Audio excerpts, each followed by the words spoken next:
Welcome to the Huntley Leadership Podcast, helping leaders be a positive catalyst in the people they support, the organizations they serve, and the communities they live.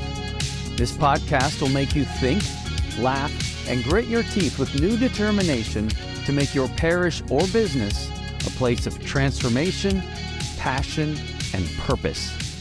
If you're still breathing, you are powered for impact. Welcome back to the Huntley Leadership Podcast. We have a special episode for you today. I'm clearly not your host, Ron Huntley, but I do have him as my guest today. My name is Christian Huntley, and I will be hosting. I'm really excited for this. It's good to be back. Before we get into it, I want you to close your eyes, unless you're driving while you're listening to this episode. In that case, keep them open. But Dad, you can close your eyes too. I just want people to take a second and recall the best team they've ever been a part of, whether that was a working group or a school project or a sports team, whatever it might be. What's your go-to answer when it comes to that, Dad? You know, to be honest with you, I've been blessed to be on several amazing teams. I'm loving the work that we're doing together right now. I certainly, we've got this snapshot picture that when we finished the DR16 conference when I worked at St. Benedict Parish, and we're just so happy and pleased and content with what we were able to do as an entire parish and lead that. And it was just we were exhausted, but it was a beautiful exhaustion because we had so much fun. And that team was a lot of fun. We had the craziest meetings. We would just disagree like crazy in our attempts to make great decisions. We had amazing chemistry, diversity of gifts, and we were kicking butt and taking names. And it was never easy.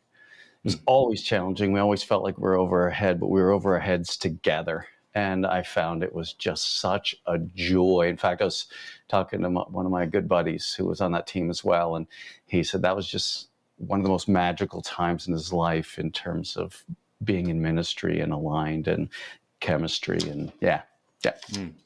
Yeah, that's awesome. How about you? Yeah, well, I used to answer my ball hockey team from grade 8 for the longest time. But to be honest, I think I'm actually in the middle of being on one of my favorite teams of all time. And that is my young adult alpha team. I love it. Yeah, they're incredible. It's so much fun. And I was actually inspired by episode 179 of our podcast. I was editing it. It was Louis Kane that you had on as a guest. Love that. The episode's titled Recruiting Leaders of Capacity, and it completely inspired me. Like, I think that having a great team, especially in an alpha context or an evangelization context, matters supremely. Amen. So if you're listening and you haven't listened to that episode yet, go back and check it out. Yeah. It's well worth it. If you did listen to it, maybe go back and check it out again, because I'm going to. Because we're starting up another season of Alpha soon, and so it's a good reminder for me, good inspiration. Right now, in our context, we're getting ready to run team training, which is a huge part of making sure that your team is ready. This is a conversation that I would have with Dad anyways.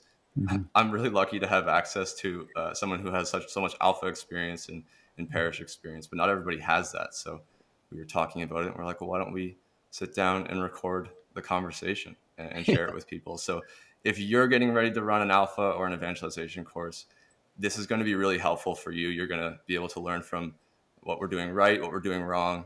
But if you work with teams and work in teams in a general context, this is going to be helpful for you too. Hopefully you can pull some insight from this conversation and apply it to your own context. Make sure you stick around to the end, so we have a special offer for you. I'm really excited to roll it out, and that'll be coming near the end of this podcast. So without further ado, let's get into it. Just want to say I have a co-lead that I run this alpha context with. Her name is Haley, and she's helped me prepare some questions for you. So most of these come from her, actually. So let's get into the first one. I do want to preface this. If you're preparing to run team training for Alpha, where does your head go when you start to wrap it around that? Me personally, when I'm looking at team training, first of all, first thing you think of? I get incredibly excited because these are all people that have already done Alpha. and they've said yes. And when I make the ask to be on the alpha team, it's not a small ask. It used to be a small ask, and therefore I'd end up doing 90% of the work because I'd get half-baked effort from my team. But it wasn't their fault. It was my fault. I'd have such low expectations of people because they're so busy, as if I wasn't. And then I'd end up filling in all over the place. So I got better over time, making the ask more concrete, more specific, and I ask people to treat it like a job. And so I'm very clear what I'm asking them to do for that full 12 weeks. And I say 12 weeks because we have a celebration dinner at the end to mobilize the how and why should, or how do we ask others, or whatever that one is. And, and so,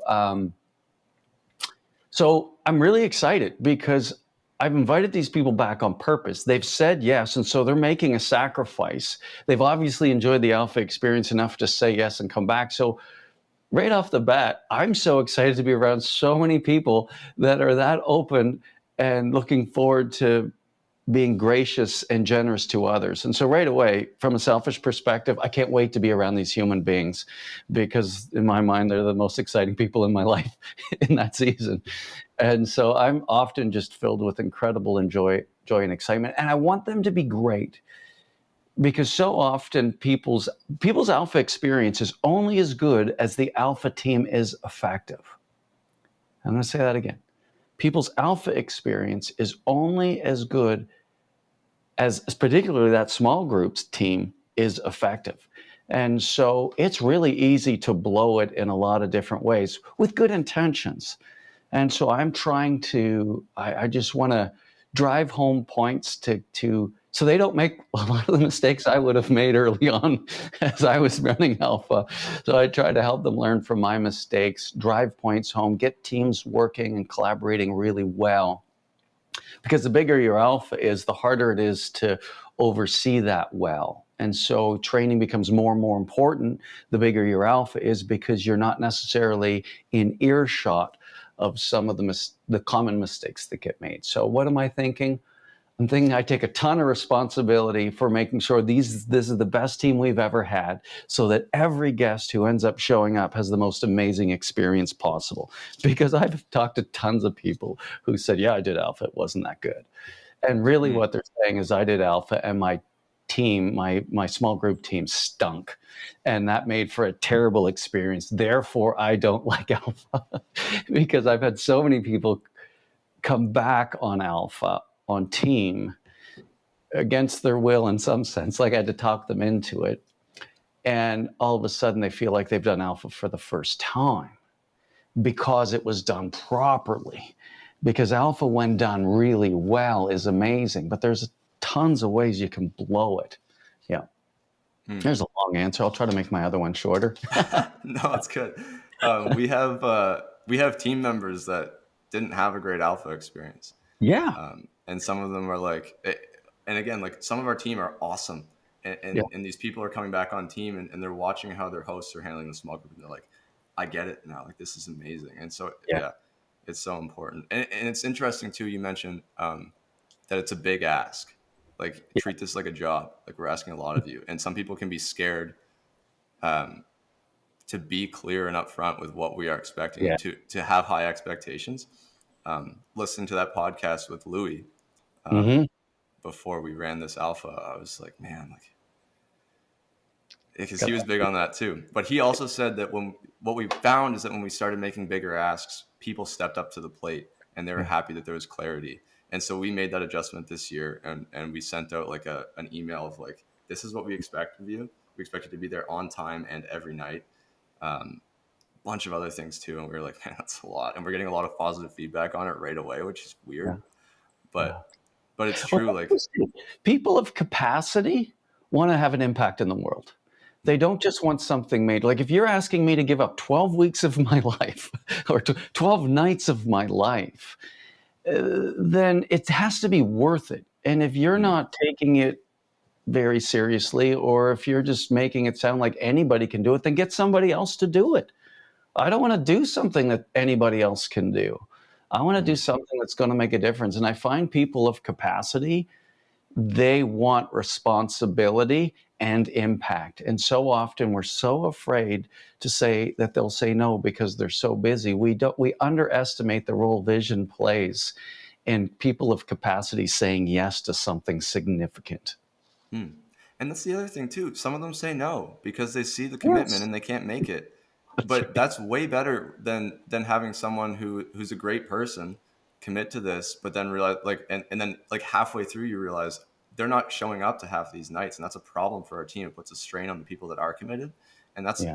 that can't happen. And so Mm. it's been helpful for us so far. I mean, we'll see how the season plays out, but Well, um, and on that note too, Christian, people are listening to this. That doesn't mean as a guest they can't skip out on a whack of them, because we say to our guests, "Come when you can, don't when you can't." Like, we're going to be here. We hope you enjoy the whole experience, but try to make it. But we understand things come up. That is a totally different perspective when you're on team. And so I never discount team members because they were terrible alpha guests in terms of attendance. You know what I mean? mhm.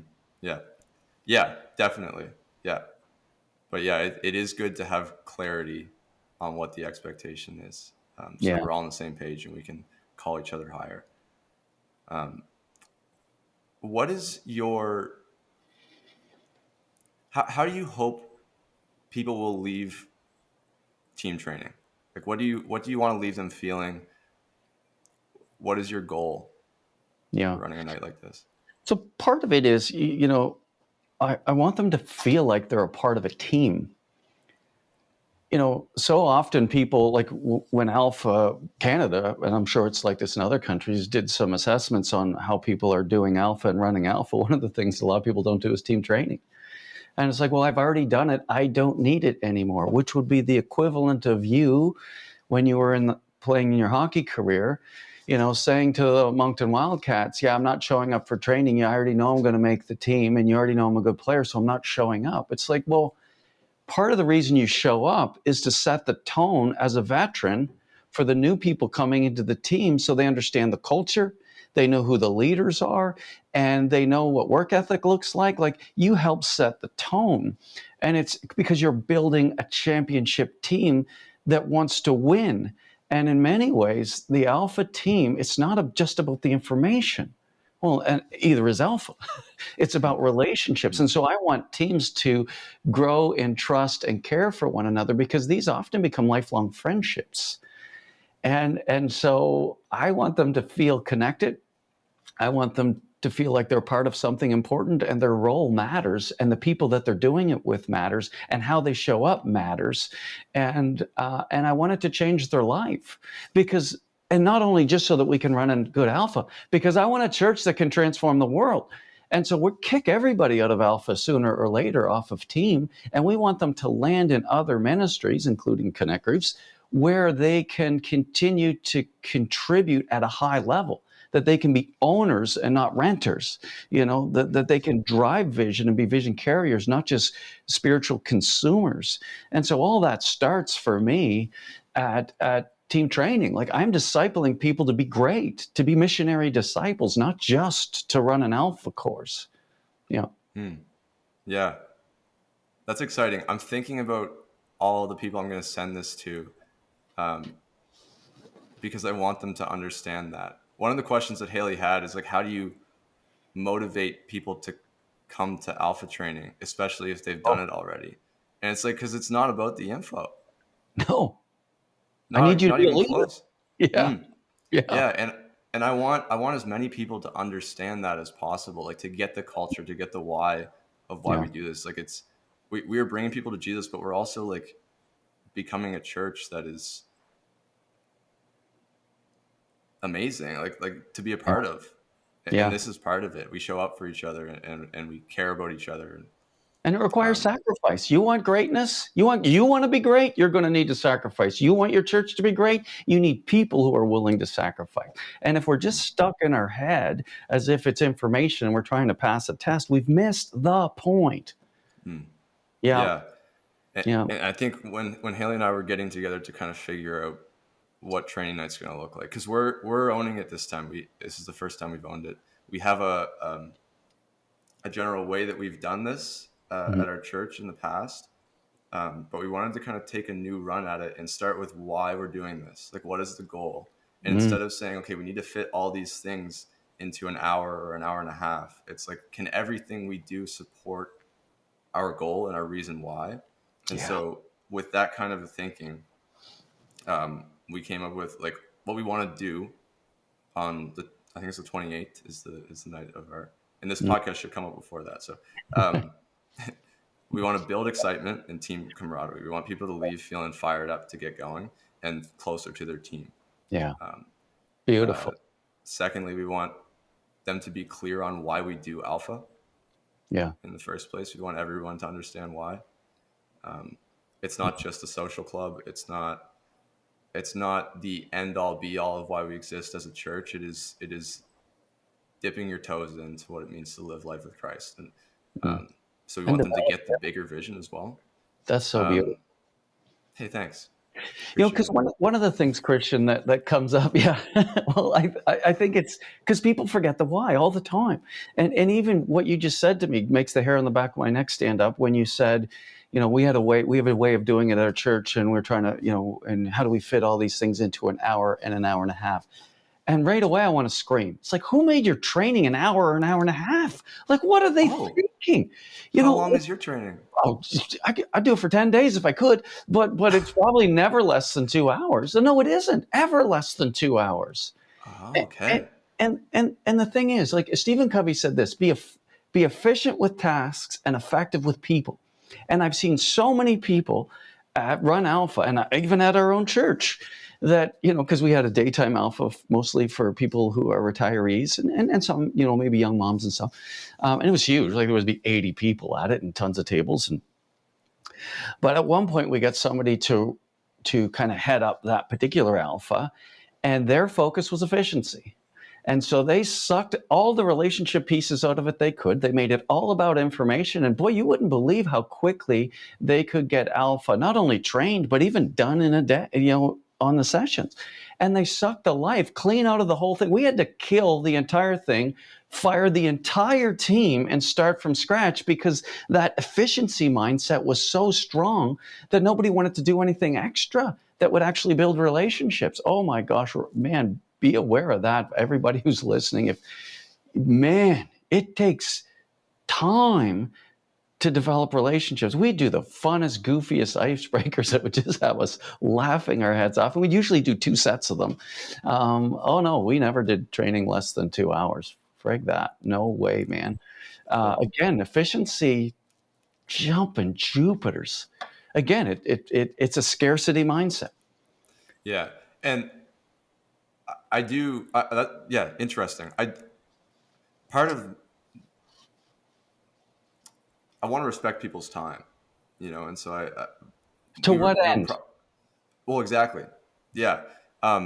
What I was getting at too, when I say, we need to fit all this stuff into this time frame. It's like, that's not it's not like the mindset is, what do we want to accomplish and what will it take in order to accomplish that? And so if it's longer, if it's 3 hours, whatever, let's be real about what we need to accomplish what we want to get done.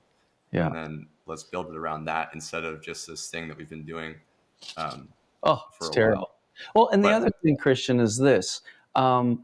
Nobody cares how long it is if they're getting unbelievable value and having the time of their life. And so often we get so focused on efficiencies that we drill everything down to information. And that bores the hell out of people. And so even 20 minutes of training is too much because you're boring the daylights out of me and I'm leaving here not a changed person at all.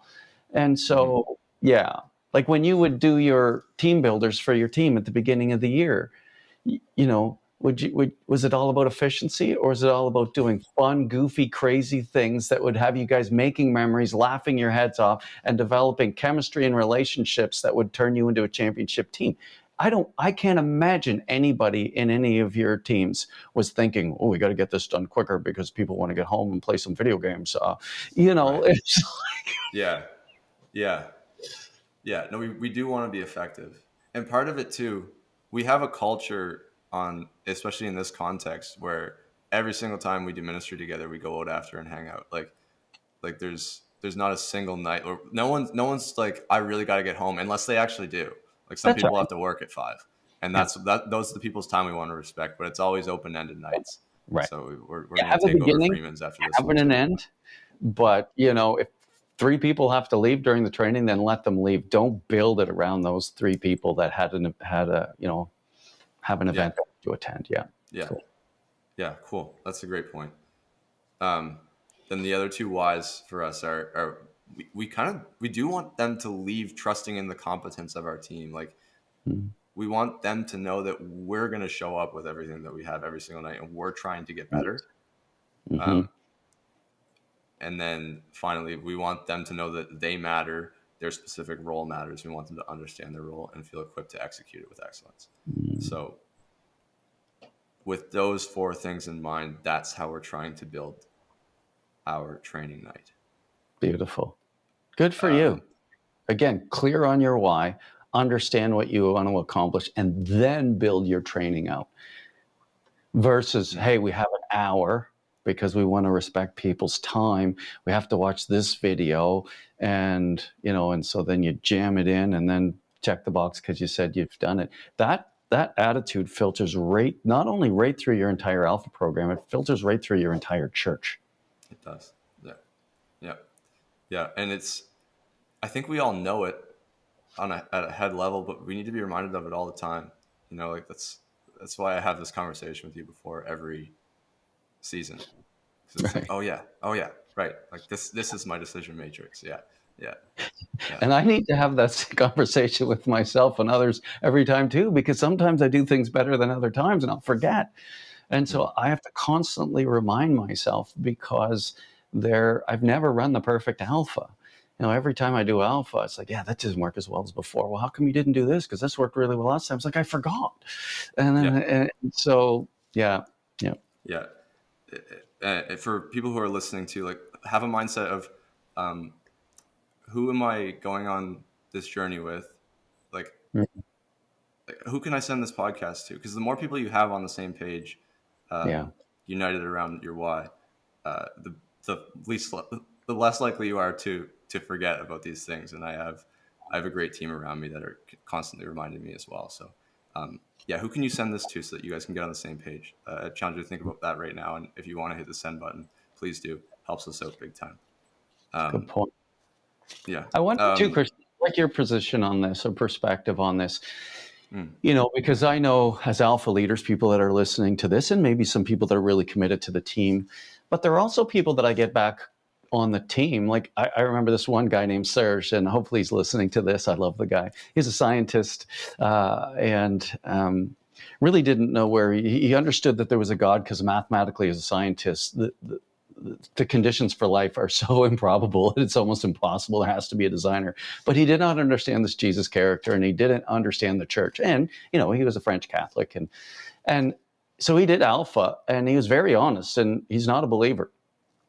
And he got to the end, and he loved the experience. He was there all the time. His questions were so fun. I loved talking to him. He was so intelligent in terms of how he'd ask questions and feedback, and it was just so fun. So when it was over, I asked him to be on team. And he said no. And I said, well, why not? He said, because I don't believe what you believe, and I'm not going to pretend. I said, that's exactly why I'm asking you on the team. I don't ever want you to pretend anything. I'm never going to make you believe something you don't believe. But it seemed like you enjoyed Alpha, and you made a lot of friends, and I call you a friend now. Could you help me make this possible for other people and just enjoy the process? And he's like, well, I could do that as long as I don't have to pretend to believe. I said, no, you don't have to pretend to believe, but you do have to help us focus on the guests so they have a great experience. And he said, no problem. And I say that example, Christian, because I'm thinking, would I want to send this podcast to them so that they knew how important it is what we're doing and how we're trying to, make the church amazing? And it's like, probably not, because he's not there yet. And so, whereas other people, they're committed Christians, and they do Alpha and the lights go on and they get it, but we still make them a helper, just like I did Serge. But they have a totally different framework, whereas Serge wouldn't have had that framework yet. And so if you're going to share it, don't overwhelm people who you've got to come back on team who's still not sure where they're at with God, with church, or what have you. I'd just let them enjoy the process of your training. But for those that do get it and that do see a bigger picture, I think this would be perfect for them. Is that fair? Yeah. Yeah. Who are your key leaders? like Yeah. identify them. Can you bring them into conversations like this? I love that. Love it. Yeah, and Um, don't let's overwhelm the drill. people that are just Yeah, relatively new, just kind of it's a figuring good this stuff point. out. I Yeah. got to pump the brakes myself. I was going to send that to everybody. So um, let's get into some specifics on, now that we kind of have an idea of why we're doing this. Um, Mm. how do we go about fostering excitement and camaraderie in a team feel in our training? Because it can feel like just a list of things that you're supposed to do sometimes. So how do you, what are some of your favorite ways to Oh, I would never do that. Like, I know the list, but I don't want other people to know I know a list. Hmm. And so I want the whole thing to be fun. One of my core values, and maybe it's joy. Like, I think maybe my mom sometimes says fun sounds so frivolous. I know what you mean, Ron, but maybe joy is the because joy is a fruit of the spirit, and so I want people to experience my joy, and I want them to discover be unleashed in their own joy. And so everything we do, I want it to be fun. And so humor is a big part of humor and humility are two of the things that I try to bring to training. And I really do try to get people to do things that make them uncomfortable early, because I want them to be I want them to be comfortable getting uncomfortable. And so, I don't know if you remember, Christian, when I taught your catechism class when you were in confirmation, um, I because it's just comfortable. Like, catechism is just so stuffy. I found it so darn boring. I wasn't an academic. I didn't enjoy academics, but I always loved people. And so I wanted to, half of my goal was to make sure that you guys knew each other and trusted each other and had fun together so that you could make memories and develop friendships. And the other part was the information. And my experience of catechism is the complete opposite. It's all we attack the head, and the people beside you, go to the same church as you, but you don't trust them. You don't have a relationship with them. And so the stupid things I would get you guys to do, we'd flip tables upside down. We'd get people crawling under chairs. We'd get them doing jumping jacks while they're praying the Hail Mary, and then there's push-ups while they're doing the Our Father. Like, it was like boot camp for that's what we call it. I called it Saint Camp. I didn't call it Sunday school. This is Saint Camp. This is a training field for where we're going to make saints. And I got you guys to do the stupidest things, and you guys would be laughing and carrying on. And the amount of time I'd spend on the information was actually really short, but it was incredibly focused, and I demanded your guys' attention, and you gave it to me. And so you guys were able to accomplish things no other class was. The things I heard going into that class was they never know their prayers, they never do this, they never do this. Well, you guys knew your prayers within days. You guys were singing praise songs. You guys were doing stuff that nobody else ever saw a group of kids like that do. Why? Because it was fun. And I made sure you guys got to know each other, and I made you comfortable being uncomfortable. I was always surprising the daylights out of you guys and making you guys do stuff you didn't think you would ever do in a Sunday school class. And Yeah. I tried to do the same thing, oddly enough, not quite as intense as I did with a bunch of grade twos. But, I put people in lines, and I don't tell them what they're going to do.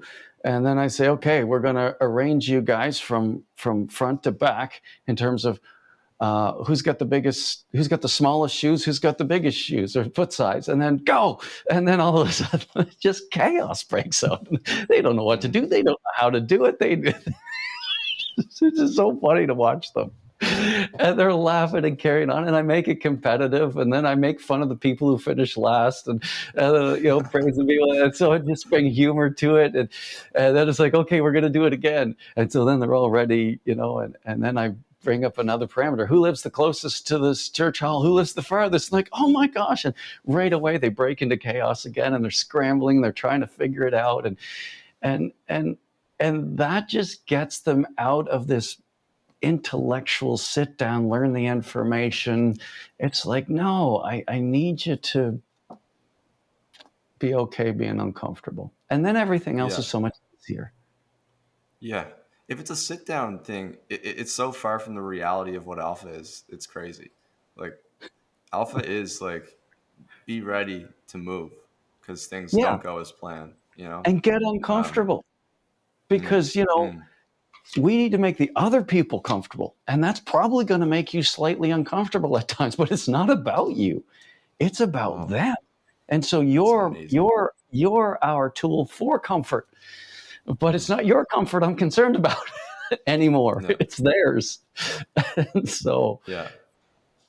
And that builds team. Like I remember my favorite class in high school was leadership, and it was just this class where we would just do stuff like that, like just dumb games, like where you'd have to like learn how to strategize with each other, and who's the loud one, who's the strategic one, who's the strong one that can like lift everyone over a wall, like yeah, you get to know people in real time, and that's arguably more important than this is what you need to do at Alpha. Like I want people who understand the why and can operate off that, more so than I want people who know the rules and who can follow them to a T. Because I don't know the rules of how to run an Alpha, right? Like you kind of it's chaos. Like I find Alpha have chaos sometimes, and I'll often put them in situations like that, then sit them down again, and then tell them why I did it. And so that's when I link why. The reason I did that is because I want you to have fun, and I want you to get comfortable being uncomfortable. And the reason for that, and then I'll link it to one of the principles of being on the Alpha team. Because you're going to have to make other people feel comfortable. And for some of you, you're introverts, and that's just awkward and uncomfortable. And that's okay. Just because you're introverts doesn't mean you can't be great socially. In fact, a lot of introverts are better socially than extroverts. They just don't, it takes their energy, it doesn't give them energy. But I'll always link what we're doing after I get them to do it. So I don't tell them what I'm going to get them to do. I get them to do what I'm going to get them to do. And then I link it to the why and the principle. Yep. Yeah, that's awesome. Yeah. So clear on why we do Alpha is our second why. What are some ways that you would drive that home? Like how do you get people on board with the overall vision for the church? What are some ways you would do that? The overall vision for the church, for why we do Alpha and training. Part of it to me, and this has always been my understanding of my faith, and might be heresy, I don't know, I'll share it with you, and people can write in the comments why I'm, but I always think to myself, if God is in you and God is in me and we don't know each other, we miss half the gospel message. And church is, when we think about church as mass. Church isn't mass. Mass is mass. Church is way bigger than that. Mass is the highest form of prayer, but that's what it is. But that's most people's experience of church is mass. I don't get to know anybody at mass. Like as an extrovert, it actually drives me nuts that relationships aren't facilitated in mass. But that's not the mass's problem. It's my problem. And it could be your church's problem if you don't do that anywhere else in your church. And so what does Alpha do? It gives people a chance to fall in love with Jesus, to fall in love with each other, and to hopefully fall in love with the person of the Holy Spirit. And so, why are we doing this? Because our church isn't worth anything if we're not friends. Like Jesus said, I don't call you slaves, I call you friends. But then they also become family. And I think that's the march of a good church. I remember a lady saying to me at her parish that you're at, that I used to go to at St. Benedict. I remember her saying to me, and she was a joker. Oh my gosh, she was a freaking hilarious, sarcastic woman who everything out of her mouth always had you laughing, and she was never serious. And one day we're both standing beside each other, and she had her arms folded, and we're looking out over the crowd. And she said, in a moment of reflection, she said, I've always wanted to belong to a church where it felt like family. And this is the first time it's ever happened to me. And she'd been going to that church for years. But because we did Alpha right, and she knew so many people and cared about so many people, and we could laugh and carry on, and we could be faithful and reflective. Like there was just this realness of church that we all long for, and very few of us ever have. So many churches are so unhealthy and unhelpful to most people's human development and desire to belong and fit in and to be seen and heard and known and loved. It's just so painful to me because most of us see church as just the Mass. The Mass comes alive when we do all those other things well. And Alpha is a first step in getting that piece right, about getting people right. I think church is about getting people right as much as it is getting theology right. But we're so focused on flipping theology, and I'm glad we are. We need to be. But man, we can be over focused on information and theology and totally miss the boat on human relationships and development. And I think the best churches get both of those things right. And so, why do we do Alpha? Because we want people to be loved, known, feel like they belong, and have a place. And also, we need to be able to mobilize people. Most churches are horrible at mobilizing people. The priest, feels completely overwhelmed by all the work they have to do, and we never have enough volunteers. We don't have enough money. We don't, it's like, yeah, because we don't get people right.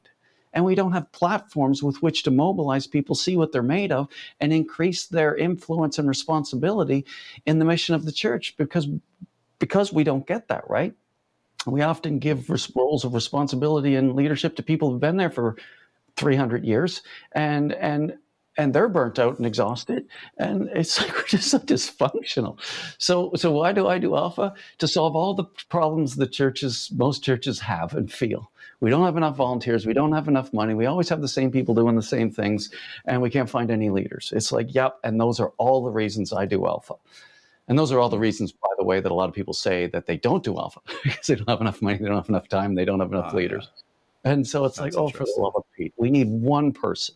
And that's why I'm so excited about what you're doing right now. You're that one person, Christian. And I'm watching you step into leadership and make a bunch of mistakes that we all did. I made way more than you, and then try to figure it out and try to bring people around you and dealing with all the problems that come with doing what you're doing. And I'm watching you do it, and it's so close. It's so fun to be so close to watching it, and I'm watching it change you and evolve you as a leader and as a missionary disciple. And I just get so excited about it. It's not easy. It is fun. Yeah, it's not easy, but it's so worth it. Like that's what keeps blowing my mind, I think, is the people that keep coming around this are giving so much to it and are just eager to give more.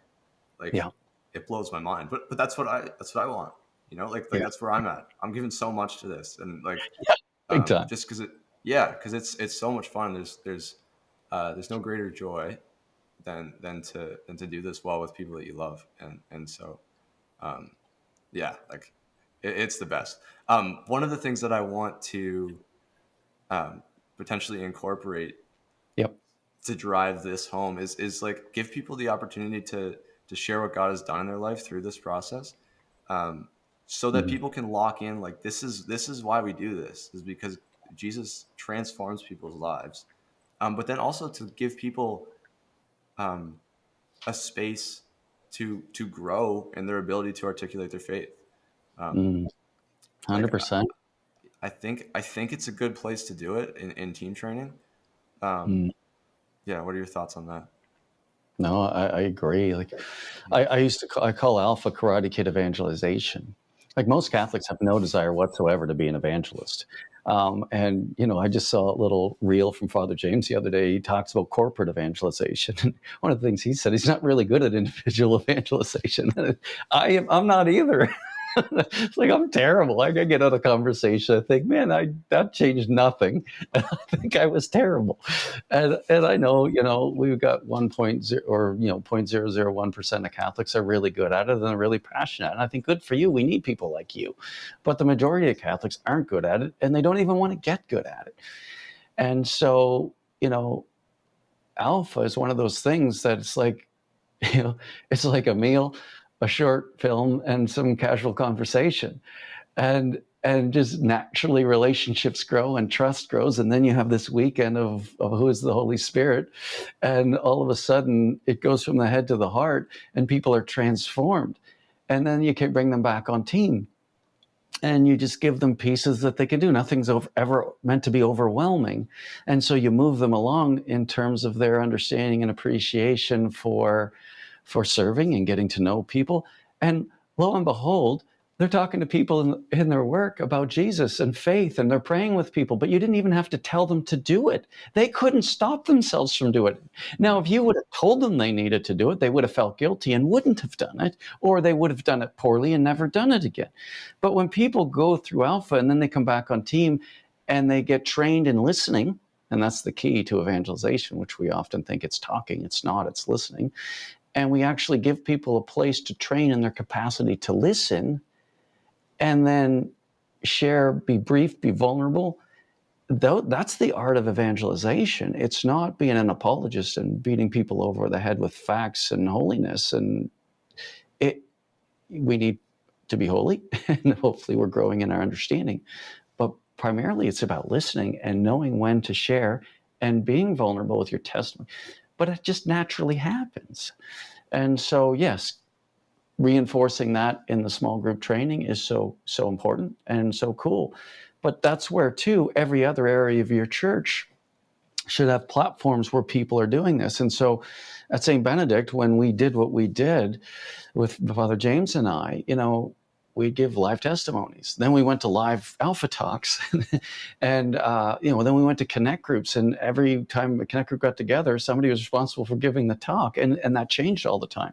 And so people who've never given a faith talk in their life are all of a sudden giving faith talks, and they're scared out of their mind. They don't want to do it. Well, we don't care if you don't want to do it. Do it anyway, because we need you to grow and be useful, not useless. We don't want you to be holy and useless. We want you to be holy and useful, and that means you have to confront your fears. So we always had platforms for people to do that. And it wasn't just Alpha, it was everywhere. And so all of the things that Alpha allows us to model, when you understand what you're doing, you can put those in every other ministry and area of what you do. And it changes your church. And that's the goal. The goal isn't to run Alpha or do a good Alpha. The goal is to transform your parish to be missional. Yeah. I got our number one issue at our leadership summits over the summer was we don't have enough volunteers. And when I heard that, I got so excited because I was like, we're going to get them. Like, we're going to bring it. I know how Alpha works. I know the people that I'm going to be asking to be on team. I know how contagious they are.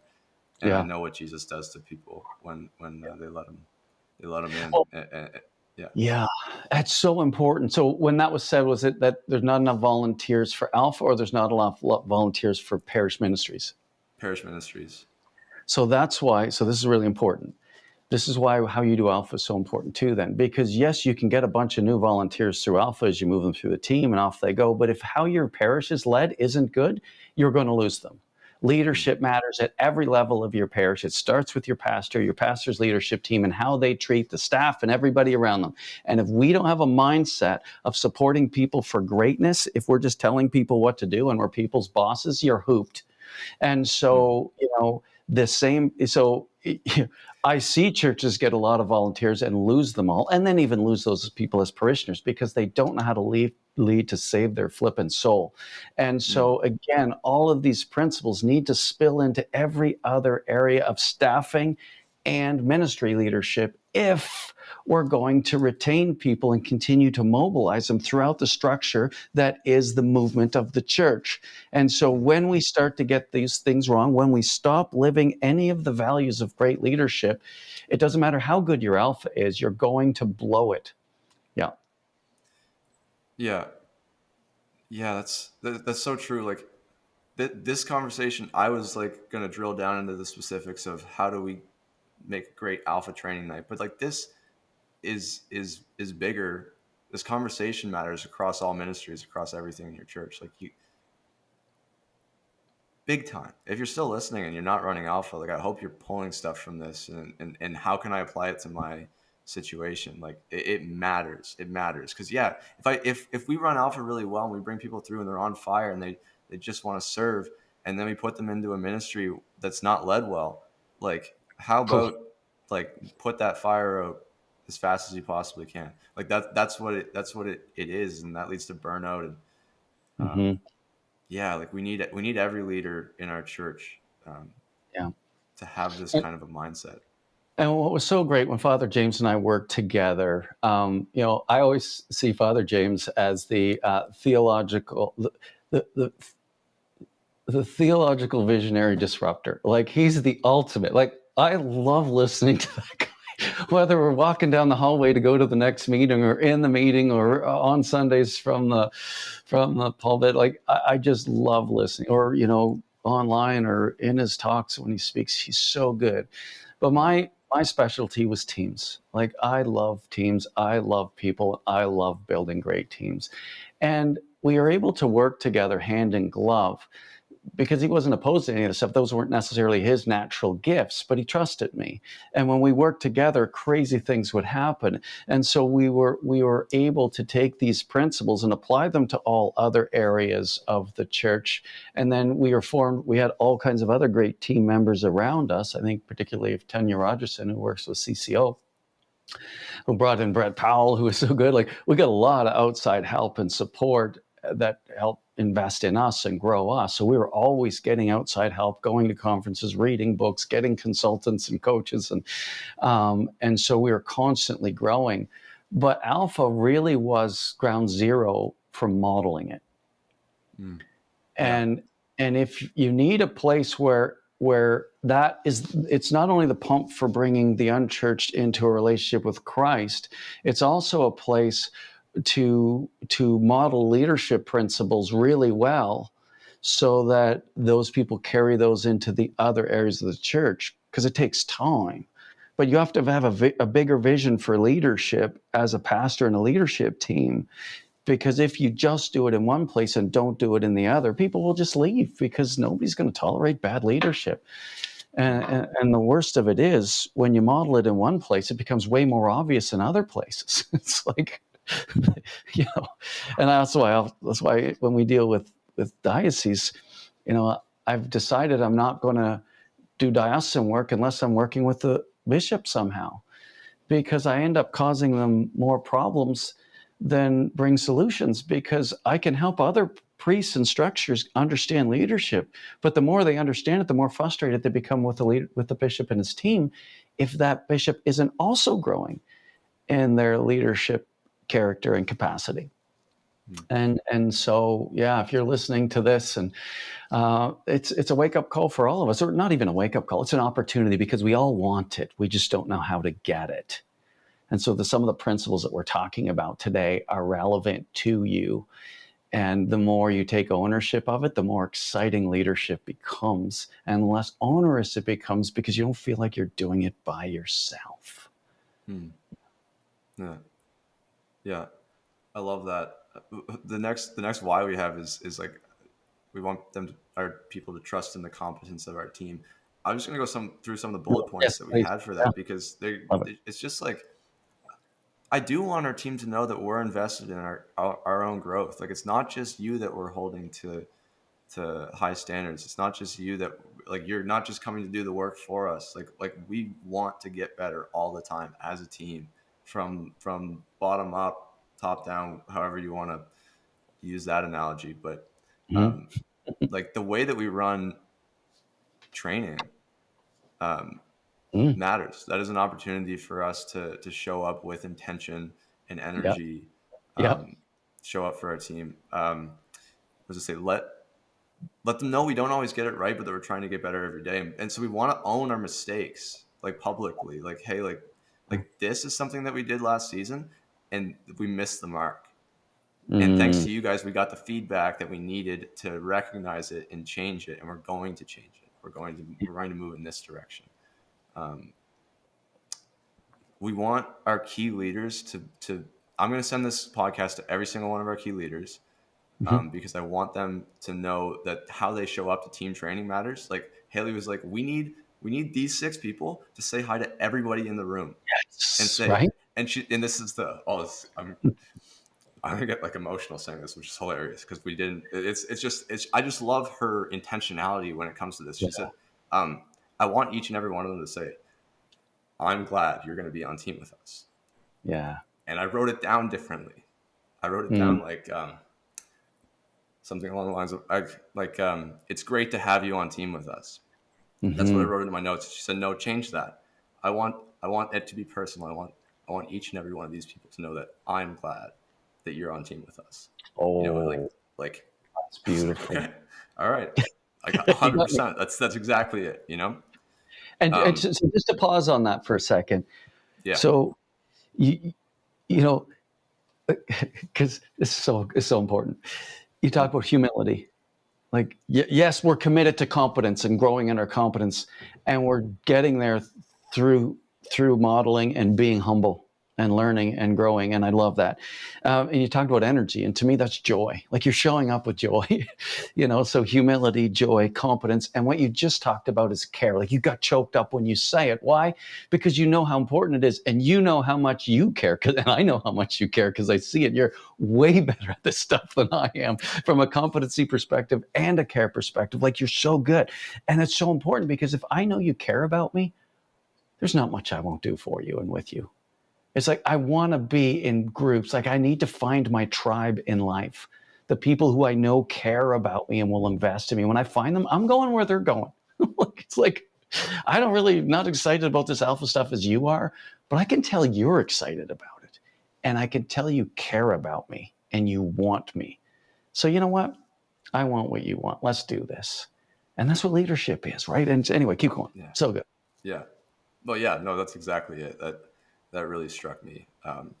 And two other points are just like clear communication. Our admin team is incredible. It's mostly Haley, and she has some people working on her team that do a really good job of making sure that everybody's on the same page. Clear and consistent communication is something that I'm not good at, but it's important that Yeah. we are good at it as a team. Yes.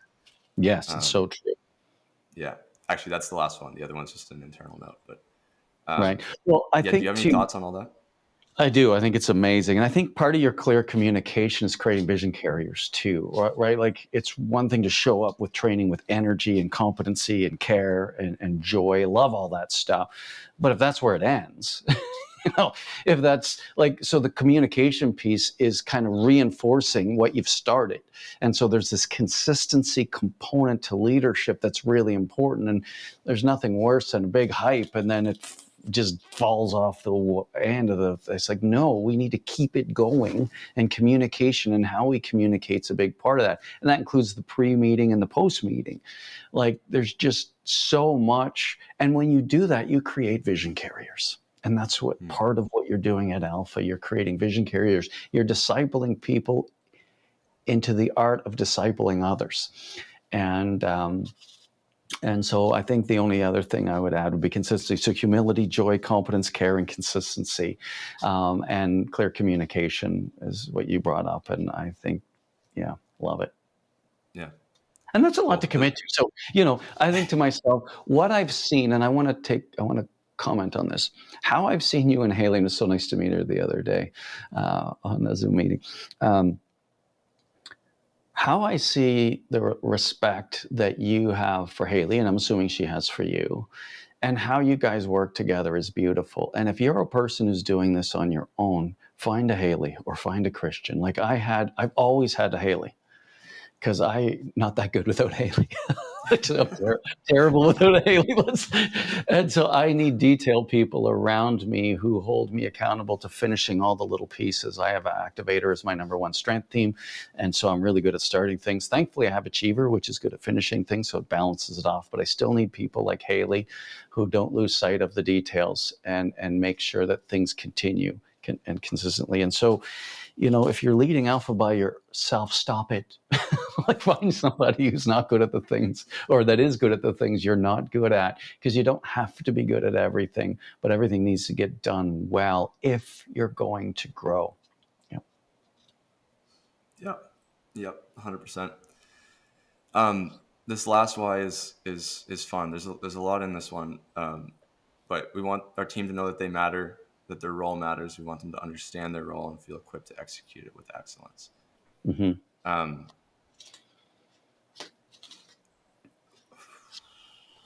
there's a couple things here. There are different roles in Alpha, especially in a small group. There's Mm-hmm. like helpers, there are co-hosts, and there are hosts. And sometimes Yes. people can look at that as like, okay, I'm like a junior team member and I want to Yeah. get promoted. Okay. And that's a dangerous way to look at it, because, and this is how we experience it too. Hmm. All of those roles are massively important, and without them, alpha is very different. If your helper is not a great helper, then your small group misses out because of it. If your Hmm. host is not a great host, then your small group misses out because of it. So we Yeah. really want to drive home the importance of every single role. Hmm. And also, like, we will move people from host to helper for multiple like From helper. backwards. Oh, backwards, No, right? like other way. Like sometimes because we want someone else to experience, or we want someone else to gain the experience that being a host is, or because someone else is taking on a different role, or because we don't have as many guests as we thought we were going to have. There's a million reasons, and it That's takes true. humility and a team Yes. mindset to um, to do that well. Like we need people to be humble and to understand the greater vision, and that it's not about them, it's about the Mm. guests, and we need you to play a role, so that so that we can build the kingdom. Like it's Yeah. not about you. Hmm. Um, and that being said, we want them to own their role, to Yeah. understand what it is, to take ownership of it. This is my team, regardless of the title that I have in like the role that I play. This is my team, and I'm going to give my best in my context so that we can be the best we can be. Um, Hmm. yeah, that's just kind of prefacing, I guess, where we're at with that. Um, Yeah. Yeah. One of the ways that I find that helpful, because you can't, it's hard to fake humility. I shouldn't say that. It's easy to fake humility. It's not easy to fake it for any length of time. And so that's one of the other reasons I love Alpha so much and getting people back on team, because you have who people present as, you have who you think people are, and then there's who they actually are. And those aren't always the same thing. And it's okay. It's normal. I get things wrong all the time. Like to think, well, I'm a really good judge of character. I am until I'm not. And I make mistakes, and so it's normal. But it's by working shoulder to shoulder with people over a period of time that you get to see who they really are. And that's why I love the idea of guest to helper to co-host to host. That's 2 years. Right there is 2 years. If you run Alpha twice a year, that's 2 years. If you run it 3 times a year, it's less. But and if you're not a good host, if you're not a good helper, I don't make you a co-host. And if you're not a good co-host, I don't make you a host. And and so, but one of the ways that we do that is and we've gotten better at just discerning or just describing the roles. But then also, one of the things that I started adding into teamwork that I thought was helpful, because so often what happens is, you train people, they all hear the same thing, then they get in their roles and they do whatever the heck they want. And particularly the more familiar with they are with Alpha, the more they ditch the principles out the window and do whatever the heck they want. It's like, what the hell are you doing? Stop it. What happened to you? You were such a good team player before, and now you're friggin' using this as your soapbox, and you're doing things your way. Like, stop. And that's a sure sign time to get those people the heck off the team. And it's okay. Like maybe they want to run a Bible study. Now it's like, great, this isn't your Bible study. Go run a Bible study, but don't make this your Bible study. And so people will tap. But one of the things that we did differently is not only do we want, it's not your team personally, it's your collective team. This is our team, like this is our small group, I should say. Like we're a team, and this is our small group. So how are we going to work together? Because even if you yourself are doing a really good job following the principles of Alpha, but the numbskulls that you're on team with are absolutely blowing, it doesn't matter how good you are. They're still going to have a terrible experience. And so you all need to figure out how to be a team. It's even, it's really important. And so we need people and I give them space, because I talk about the same things over and over and over and over again, because you have to in the pre and post meeting. Mm-hmm. Because people will blow it all the time on talking too much and then telling people and answering the questions. And, it's endless how often I have to say that stuff. And all the time at the end of Alpha, people have a crappy experience. Then when I find out why, that's why. It's like, I told them 1,000 times. How did they still blow it? And so what I started to do is I started to give people space in the post meeting to get together and ask themselves, first, analyze, how do you think you did on living the principles of not talking too much? I always say, be vulnerable, be brief, and zip it. Because you're just trying to keep the conversation going. Then you can ask clarifying questions of people or summarize and ask them to tell you more and to just be curious. But how do you think you did on a scale of 1 to 10 person? Like self-evaluate. And then share how you think you did, and then have your team members comment on it. And that's really helpful, because if you spent most of the time talking and then you give yourself a 10 out of 10, it's like, oh my gosh, well, at least we're giving space for us to give feedback.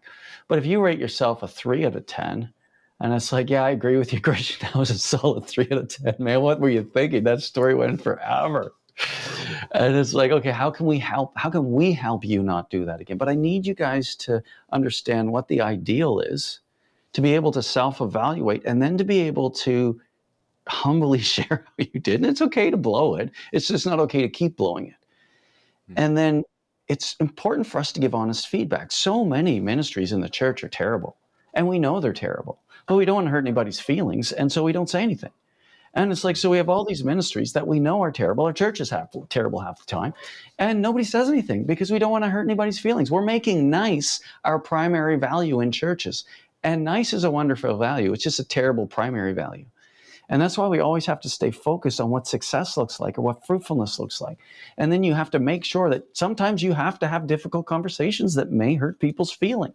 But if we don't have a training ground, a place where we're modeling that, no wonder people go into the rest of, well, you said you were a Christian and you just hurt my feelings. Isn't that nasty? No, it's necessary. It's not nasty. It's necessary because you have a blind spot and you're behaving like a buffoon. And who's going to tell you? Is it more Christian to let me continue to let you behave like a buffoon and wreck the impact we're trying to have? Or do I have to help you see your blind spot in a way that's pastoral and loving, but I can't let you continue to inflict yourself on everybody else with your blind spots and have nobody tell you? And churches are filled with that culture. And so part of it is creating teams that can function as teams, where people can grow, keep the ideal in mind always, to be able to self-evaluate, and then ask for feedback and create spaces where we can give honest feedback. That creates a leadership culture in the rest of your church that I'm guessing the rest of your church does not have. Yeah, we have to incorporate that into our post meetings this year. Wheels are turning on ways to do that. Like even just to have the small groups, because each small group matters so much. And so you need to own your context. I can't own everybody's small group context for them. I don't know their guests. They do. Right. And so, and I don't know what happened in small group. They do. Yeah. But if they can take 3 minutes at the end of each night to get together and say, hey, how did that go on a scale of 1 to 10 based on these 3 things? Have that conversation and then bring that into the post meeting where we can debrief it as a larger team. That would be amazing and necessary. It has to happen. Because then you have to show up. Then your role matters. Then you have to show up. And the other thing is, how are we doing at facilitating the conversation? Do we let anybody dominate? Is there anybody talking too much Christianese and freaking out the people that don't even go to church? Are there anybody that's not sharing that we feel might be a little bit intimidated? But if you guys are growing in your awareness of how other people are experiencing it, then you can strategize. It's like, hey, Ron's a helper and you're the host. And you say, hey, Ron, you know what? I noticed Jeff kind of looks uncomfortable. Do you know much about Jeff? No, I haven't really got to know him yet. I haven't sat beside him yet. Okay, well, could you sit beside him and could you find out what his hobbies are and maybe start to develop a friendship? Because maybe that's not as easy for Jeff. And so, but we can be very intentional as a team to make everybody feel cared for, heard, seen, and appreciated. And I want to create teams that are running small groups that can have that kind of teamwork. And so, and again, if you're listening to this and going, oh my gosh, we've never done this. We've been running Alpha for 14 years. Well, it's okay. You're not actually abnormal. That's actually pretty normal. But that's why we do what we do, is because we want to help you see these little things, because these little things have a humongous impact, not only on your alpha, but your entire church. And that's my passion, is to make churches amazing. Yeah. Yeah.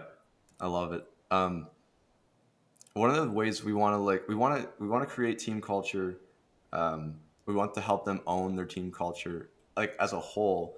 We're going to use this health versus toxicity exercise that you've used with me in certain scenarios, and it's kind of what we started to get into at the very beginning of this podcast, when I asked you to close your eyes and think about the team, your favorite team that you've ever been on, the best team you've ever been on. Um, and what we're going to do is we're going to get our whole team to close their eyes and think about that. And then I'm going to ask people, okay, what team was it and why? What made that team so great? And then we're going to get a bunch of qualities down the left side of things that make teams fun to play on, successful, all these things. And then we're going to do the exact same thing for what's the worst team you've ever been on, and why, and all these toxic, negative qualities that can pop up and do pop up for all of us in teams that we don't want to show up to. And then we're going to have a list that we created as a team together, of the kind of team we do want to be and the kind of team we don't want to be. Beautiful. And then we're going to ask each other for permission to hold each other accountable to stand on the left side. And if we follow the right, I need you to call me out. Like, I give you permission to call me out. Will you hold me accountable to that? You know, and then we're going to put it up in the team room so that we're well aware of it every single night. Yeah, and I think that's a helpful exercise to help each member of the team own how we want to show up. And then there's clear expectations, and it's written on the wall. Like, when we all fall into the right side sometimes, but at least if we're aware that it can happen, and then we've given each other permission to call each other out and back onto the left, then it's easier to do that, I think. It's true. And if there's one thing I would add to that, is if you're going to be facilitating that part of the conversation, then, maybe give an example of one of the areas that you undermine health, that you tend to undermine health by mistake. And I know for me, sometimes my positivity and my goal-oriented nature, I can be so focused on what's possible that in meetings, when people start to bring up things that could go wrong, sometimes I don't listen. I bull right over them, and I overpower them with positivity and, what the outcome's going to look like if we get this right. And it's because I'm so excited about what's possible.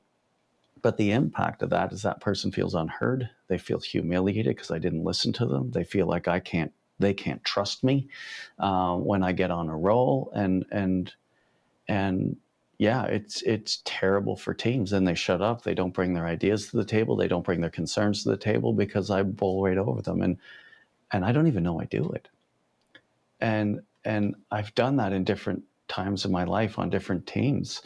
And I'm embarrassed about it. Like, it's like, how come I can't see it when I'm doing it? Like, because when somebody tells me later, I can see it, but I can't see it in real time because, again, it's like I have a log in my eye.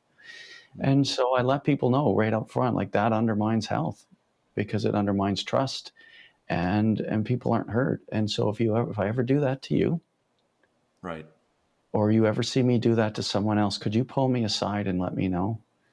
Because I will own it, and I will apologize and ask for forgiveness, because I do not give myself permission to undermine health, and I will.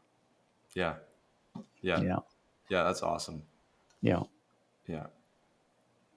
Good humility. Yeah, you need to show that. So I'll reflect on that and bring something to the table when we do that, because I think I will be leading it. So cool. Awesome. We're gonna be one of the things we got feedback from the team is just like clarity of roles. Like, what is the difference between a helper and a co-host and a host? Like, actually, and can you give more clarity on that? And so we're gonna do that. Good. One of the things that we're still like, we go back and forth on this a little bit, but like, are you gonna tell, like, would you tell people at training night what roles you're hoping that they're gonna take on, or would you wait? Yeah, I would explain the roles, and I would, because one of the things that is hard about alpha is you never know who's going to show up. Yeah. And so I could tell you your role, but you're not going to know. Now, everybody who's a first, returning for the first time on team is going to be a helper, full stop. And so, and I'll probably have most of my hosts in mind. And so would I tell them there that night? It's a good question. I would tell them what those roles are and why. And then, maybe I might follow it. Maybe I might do this. I'm going to follow. I'm making this up on the spot because I can't even remember what we used to do. We're just starting. Nicole and I started our first alpha at home just this past Friday, and I'm so excited. But we don't have multiple people to deal with on this. It's just one small group. But I think what I might say to them is we're going to, because we don't know how many people are going to come, we're going to build, 14 tables or 10 tables or whatever it is, or 10 small groups. And so, but we might have to change it. And so with 10 small groups in mind, we're going to follow this up with who's going to be the host, the helper, the host, the co-host, and the helper, so that and that you guys can start connecting. And so I might follow that up. Yeah. Yeah. That's the thing. That's what you lose, is like the opportunity for people to kind of like start to get to know each other. Right. And start to own their table before night one. Yeah. And I think we're still back and forth on this, because I think that we're going to stress the importance of humility and the need for you to be flexible and know that this, like, you're not getting demoted. Like, we value you here. Every role matters. We need it. We need you to show up for whatever role Alpha needs you to take on. And it's subject to change, and we need you to be humble with that. That being said, we would like you to start investing in the people that we think you're going to be on team with, because that helps the guest experience. Yeah. So, well, and the other piece is, it's not about you. Yeah, when you were a guest, it was about you. Now it's about the people that you haven't even met yet, that are going to be sitting in those seats. And so now you're at the service of, and it requires a sacrificial mindset. And that's not very worldly a lot of times. Well, there's lots of people in the world who have a sacrificial, beautiful, service-oriented mindset. It's not just a church thing, but certainly within the context of what we're doing, that we need that. I know for me, I've been the person peeling the potatoes in the kitchen, somebody else bossing me around in the kitchen, and everybody else doing all the other stuff. And I've had some people say, Ron, you shouldn't be in there. Like, what do you mean I shouldn't be in here? Well, you're the leader. You should be. It's like, I'll do anything. Like, I'll clean toilets. I don't care what I do. I've taken care of kids for the kids ministry. I've peeled potatoes. I've done shopping. I've, handed out the food. I've been helper. I've been, I've played all kinds of different roles. I've been the AV guy. I could care. It's not about me. It's about people coming to Jesus and realizing their life has purpose and meaning way beyond what they were living without him, and to fall in love with his church and his mission.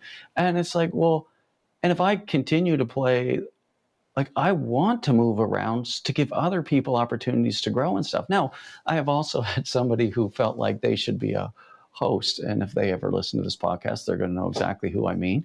But this person also recanted later on, said, I saw the error of my attitude and my ways, and apologized for being that way. And we both laughed it off, and it was fine. But at the time, they thought they were the best possible leader on the planet because they have a ton of experience leading Bible studies and facilitating. They've taken facilitating training, and we were launching Alpha. And they said, I'll be on your Alpha team as long as I'm a host.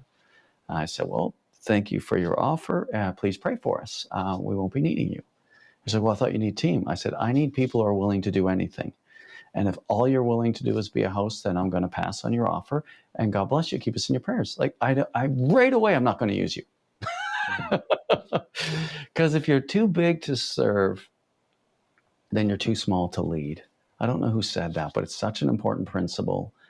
And here's the thing. Like, I don't know where it says in Scripture this verse, so send me a note and tell me.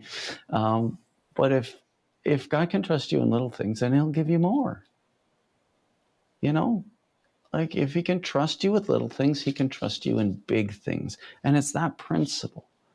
And again, I get it wrong all the time. I think, oh, this person's a rock star. Got such a great personality. People love him. I can take him from a helper and put him in a house, no problem at all. And I regret that 9 times out of 10. Because the biggest skill set that you want in leaders is the ability to listen. And that takes time to develop that strength theme. And that is often where humility is born. And so I love the guest to helper to co-host to host march. And I need people who are willing to come on that with us and play their role. You're a hockey player and you grew up, the longer you play hockey, if you're at the top level, the harder it is you're splitting hairs because you keep playing for teams that are recruiting people from all over the country. So you get the best players in the country playing together. So you might have played a particular role and you are often the go-to defenseman on power plays. And what I loved about your attitude is when you were the go-to person on a power play, you were the go-to person on the power play. When you were the person who was in the second power play, you played the second power play. If they needed you down low, taking the shot, you'd take the shot. If you weren't on the power play at all, you didn't complain. You never minded the role you played on the teams you were on that were striving to win and be champions. You wanted to be a part of a championship team, and you were always willing to play whatever role was necessary. And it's that kind of thinking that you took to your sport is really what we're looking for in Alpha, because it's about the guests. And we will evolve you and grow you, but it's going to be a whole lot easier if you're a person of humility, you're a good team player, you bring the joy, you show up as you need to show up in that role. And we know we can count on you, because if that's the case, don't worry about how God's going to use you in the church. We're going to build a church around you, because those are the attitudes and dispositions we look for. But not only in the church, that's going to serve you well in life. But this is where we're going to bring that out in you. This is where we're going to use Alpha to make you great. Trust us. Let's do this together, and let's take one step at a time. Yeah, I remember when I came out of the CHL to play at Dow, I remember having a conversation with my coach saying like that, because that disposition comes from like a will to win. Like if we win a national championship, I kind of like, I'll sit in the stands. Like I understand that right now I'm on the power play, but like if we're gonna win, we have to recruit people that are better than me, or at least people that like we need to challenge each other, and we need to have a disposition that like winning matters more than my ice time. And so if you map that onto the church, it's like, what is winning? It's like bringing people to Jesus and making new disciples, and everything takes a back seat to that. Amen. And so like if there's anyone that you have like that like, who are the leaders that you're following, and how far would it go to say that to them? Just to say like, hey, I'm here for our mission. Yeah. I don't care where I land in it, but I'm going to give my absolute best to make sure that I further this as much as I can from wherever I am. Right. That probably goes a long way. That disposition is important. And that's the kind of team member we're looking for on Alpha, and yet across all ministries. All ministries. Yeah, I love that. We are getting close to the end of this podcast. It's probably been a while. I can't see the timer. I don't know where we're at. 1 hour and 17 minutes. That's wow. Cool. We're getting close to the end. We do have a special offer for you as promised, but I just have one more question from Haley. I think it's a great way to cap things off, and it might challenge you a little bit. But Sure. If you had to pick one thing, what is the most important element of a team training night for Alpha? Fun. Cool. Yeah. If it's not fun, then the rest of your Alpha is probably not going to be fun. You've got to find the joy factor, and you have to bring it. And secondary is, yes, the principles and everything. But you can do the principles and not have fun, you're probably going to have a crappy Alpha. But if you have fun and screw things up, you're probably going to still keep people, because now you got to get good at the things you're not good at. But fun, it's like love covers a multitude of sins, and if you have fun and care for people, that will cover a bunch of your mistakes. But get good at it. Get good at Alpha. Become an expert at parish evangelization. But boy, if you don't start with fun and care, nobody's going to care how much you know and how smart you are. Yeah, fair enough. It's fun to get good at alpha too when you love the people you're doing it with. Like we sit in 3-hour meetings for fun. Like we're just like how we want to get better. We want to get better because we love spending time around each other, and this is the best thing ever. Yeah. So Yeah. I love that as a goal for team training night. We'll take that. We got a lot of notes that I took. I got to bring back to the team, and we'll actually figure out how we're going to run this. But thank you for having this conversation. Yeah, thanks. It was a good idea that you had. I love that we were able to have it, like you say, so that other people can benefit too. Because I know in Alpha Canada, and so I'm assuming it's the same in Alpha USA and Australia and everywhere else. That these are the things that Alpha Team strives to bring to life, but really has a hard time doing it. And so it's these backroom conversations that people get to hear the why, they get to hear the passion, they get to get reconvicted on things that hopefully can inspire them. So if you're somebody that's running Alpha, then thank you for what you do, because it matters. There's a Facebook group I'm in for Alpha administrators. Look it up, join it. A bunch of other people there that trying to do what you're trying to do, what we're doing, and so join it and stay in touch. Yeah. And now, as promised, special offer. To introduce it, I'm so lucky that I get to have conversations with you daily. I get to pull from your years of experience, the mistakes that you've made, the successes that you've had running Alpha and being involved in church leadership. And I take that for granted sometimes. Not everybody has a mentor like you that's so readily available. One of the things we've tried to do at Huntley Leadership is to make that more readily available to other people. And one of the ways we've done that is through our parish evangelization course for leaders that we launched earlier in 2024. It's a 3-part course that there's a lot. You've probably realized that even after this is one conversation on one training night that happens in an Alpha that is a small part in the broader context of what it means to lead a parish. And there are so many details to that. We have spent a lot of time as a team breaking down what it takes to run a really great evangelization program as a small part in the bigger picture of your church. And I've been going through it myself, and it's gold. Like it really is years and years of learnings distilled into a way that is digestible for you to like take it in and action it. We're having people that are going through it that have been running Alpha for many years, and they're like, man, I'm still getting things wrong. Like it's very helpful for them. The feedback is awesome. So our special offer for you today is that, well, we've been offering a New Year's sale on part 1, 70% off until the end of January. For those of you that have listened this far in the podcast, thank you. We are going to offer 70% off on part 2 as well for you people. So the way that you can take advantage of that is by going to courses.huntleyleadership.com, clicking on part 2 and using the code episode 189. That is the episode of this podcast. So the coupon code that you can use to get 70% off of part 2 is episode 189. Episode is EPISODE, all lowercase, 189. And that'll be on for 2 weeks. So you have, when this podcast launches, 2 weeks from then, that coupon code will be active. And if you're running an Alpha, I promise you it is a very, very fruitful experience to go through that course. I'm in the middle of it right now, and it's helped us so much. This young adult Alpha context has taken off like wildfire, and it is definitely not just because of us. Like, it's because we have great mentors that have helped us, have gone through it, and been able to advise us on how to really get the most out of this. So that's your special offer. That's wonderful. And maybe as a follow-up, as you mentioned, that young adult Alpha, I'm sure people are like, huh? And so let's do this again. And this time I'll be the host and you be the guest. And I want to pick your brain in terms of why did you guys decide to do this? What have you been seeing? What are you learning? And what are your hopes? And so stay tuned for that. Christian and I are going to have that conversation.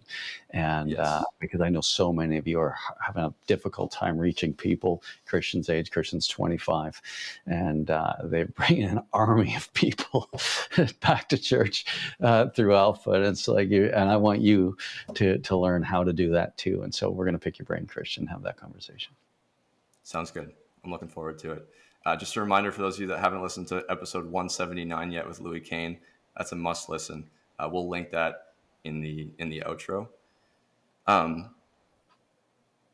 Yeah, share this with people, please. If you know key leaders in your church that you want to go on mission with, and you think this might be helpful, if you share this with them from whatever platform you're listening on, it goes a long way to help us out and to help us grow this conversation. We think these conversations are super important.